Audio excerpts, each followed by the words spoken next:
நீங்க செங்கிப்பட்டியில விஜய்க்கு போடப்பட்டது 4000 நாற்காலி தான். நீங்க 15 நாளைக்கு ஒரு நாள் தான் அவர் வருவாரு.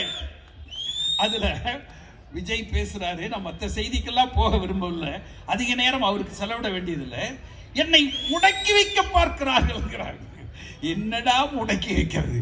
நீயே 15 நாளைக்கு ஒரு தான் பொதுக்கூட்டத்துக்கு வர்ற, நீ 15 நாளைக்கு ஒரு தான் வெளியில வர்ற, எங்க இருக்கன்னு கேட்க கூடாது.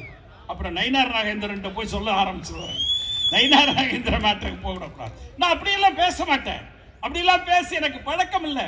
ஆனா விஜய் சொல்லுகிறார், கோபப்பட்டு சொல்லுகிறார், என்னை முடக்குவதற்கான சதி நடக்கிறது. என்ன சதி நடக்குது? நீயே மாசத்துக்கு ஒரு தான் வர்ற. மொத்தமா கட்சி ஆரம்பிச்சு 2024 ஆரம்பிச்சு parliament election no, by election no, ஸ்ட்ரெயிட்டா சீஃப் மினிஸ்டர் முதலமைச்சர் நாற்காலில தான் உட்காருவேன்னு சொல்ற. நீ எந்த தேர்தலில் நிக்க மாட்டீங்க சார். ஒரு ஊர்ல 500 பேர் இருக்கானுச்சிங்க, 10 ஊர்ல 5000 பேர். வேலூர்ல கூட்டம் நடந்தா கிருஷ்ணகிரியில இருந்து 100 பேர் போறான், உண்டா இல்லையா? கிருஷ்ணகிரியில கூட்டம் நடந்தா வேலூர்ல இருந்து 500 பேர் வருவான். இந்த கூட்டத்தை எல்லாம் நாங்க நிறைய பார்த்துட்டோம். நீங்க இந்த கூட்டம் நிறைய பார்த்தாச்சு, நிறைய கூட்டங்களை பார்த்தாச்சு. இந்த கூட்டங்கள்லாம் நீங்க கடைசி வரைக்கும் நிக்காது. மிஸ்டர் விஜய் அவர்களே, யார் உங்களை கட்டி போடுவது?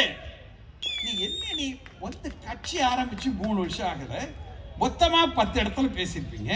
மொத்தம் பேசுனதே 100 நிமிஷம். நான் தனிப்பட்ட விஜய் அல்ல சார். ஒரு நடிகர் கட்சி ஆரம்பிக்க கூடாதா? ஆரம்பிக்கலாம். ஆனால் இந்த கட்சி ஆரம்பிக்கிறதுக்கு முன்னாடி நீங்க யாருக்கிட்ட ட்ரைனிங் எடுக்கணும் தெரியுமா? என் அண்ணன் மகன் மாண்பமை உதயநிதி ஸ்டாலின் போய் நீங்க ட்ரைனிங் எடுக்கணும். Udhayanidhi Stalin training sir. 12 வருஷமா ஒரு இளைஞரணி, திமுகவுல இளைஞரணியே 12 வருஷமா நடத்திட்டு இருக்காரு. 1 வருஷம் 2 வருஷம் இல்ல, 12 வருஷமா என்ன செய்யறாரு? 236 இதே கிருஷ்ணகிரியில அண்ணன் செங்கட்டுவன் அவர்கள் மதிப்பிற்குரிய கழகத்தினுடைய முன்னோடிகள் எல்லாம் சேர்ந்து பயிற்சி முகாம் நடத்துறோம்.